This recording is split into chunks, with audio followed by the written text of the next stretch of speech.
Some viewers may find the following video disturbing. Viewer discretion is advised.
Glamorous job. The engines find it slow, monotonous, and dull. Fergus was the exception. He relished helping the workmen replace old rails and ballast, finding it most satisfying.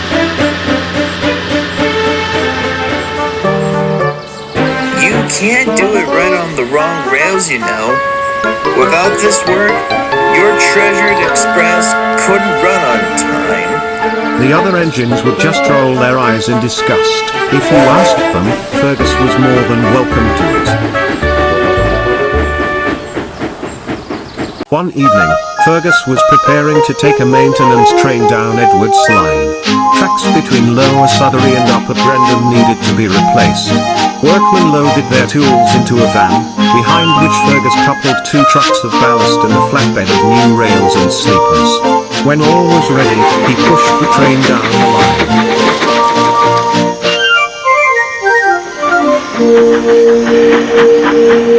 By the time they'd reached the station, a dense fog hung in the air. Fergus's lamp shone brightly, and the men set up lights to illuminate the sight. As they worked, Fergus's eyes wandered. The station was dark, and the crossing gates creaked gently.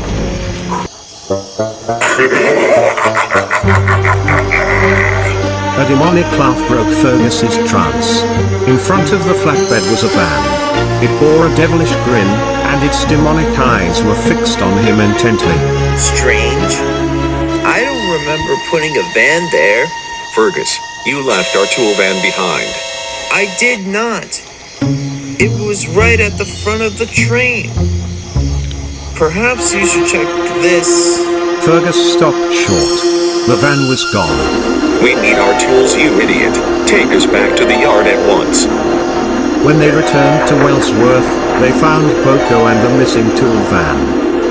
It's not like you to leave trucks behind, Fergus. I didn't leave it behind. He stopped again. At the back of the goods shed sat a grinning demonic van shrouded in darkness. Would you like me to take the maintenance train?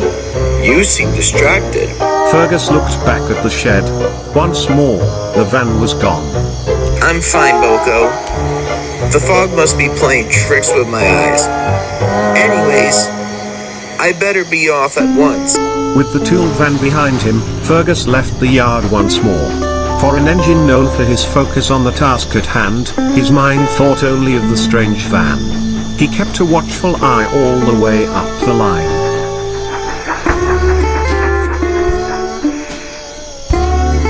Now that they were properly equipped, the men worked fast. They replaced the rails at Lower Sudbury, and slowly worked their way along the hill towards Upper Brendan. All the while, Fergus was quiet. Not to worry, old boy. We're all forgetful sometimes. Fergus didn't hear his driver's words. He was squinting through the fog towards the head of the train. In front of the ballast trucks was a barely visible grin. There came a sudden rush of wind. Fergus shut his eyes as he braced the gale. Watch out!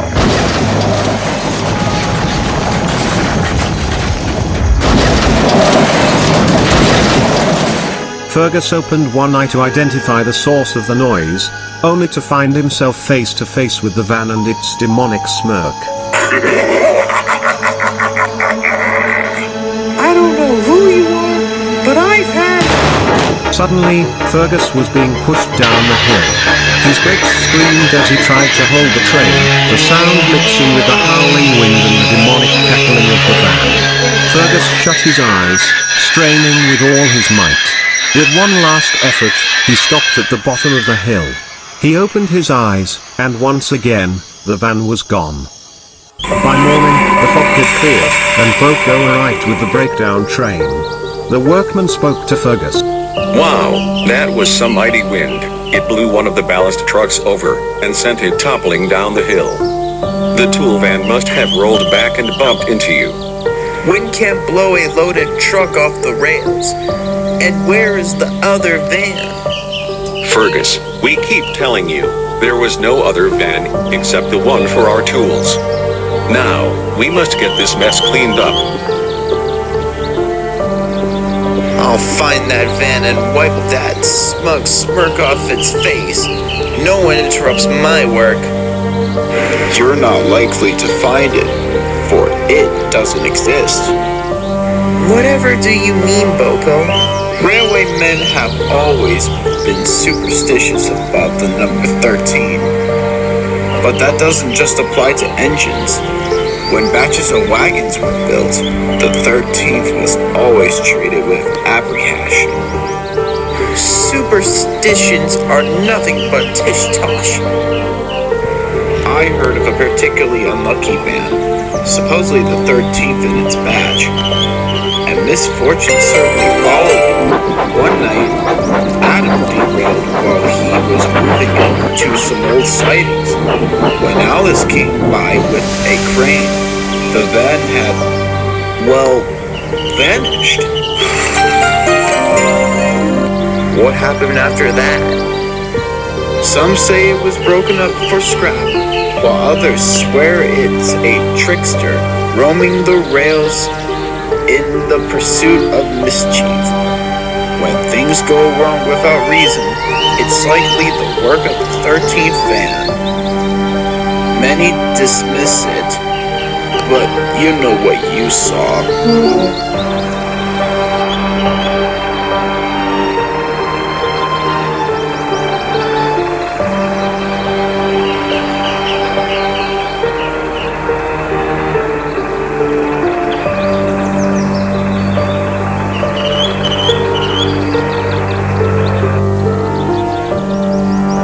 Fergus said nothing.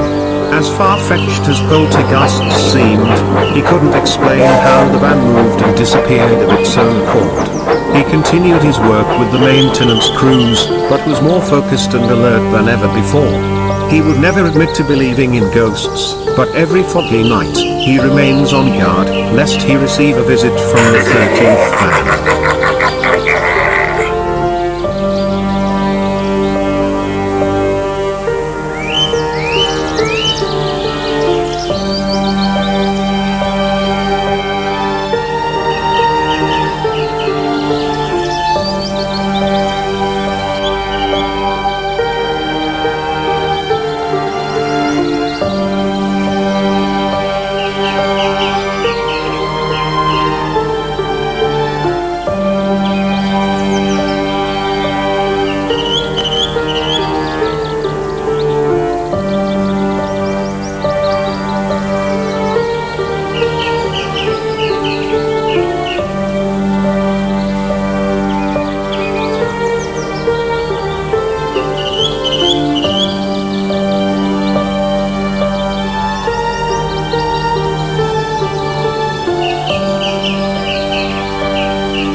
What's that just around the corner? Something in the rocks and trees. Slowly, slowly getting closer. Makes you want to puff and wheeze. Monsters everywhere, hiding in the trees.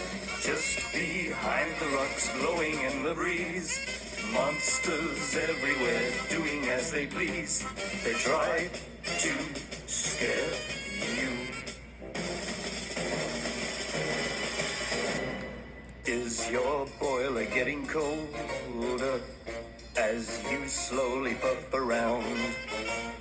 Must be brave, you must be bolder. It's no more than silly sounds. Monsters everywhere, hiding in the trees. Just behind the rocks, blowing in the breeze. Monsters everywhere, doing as they please. They try to scare you.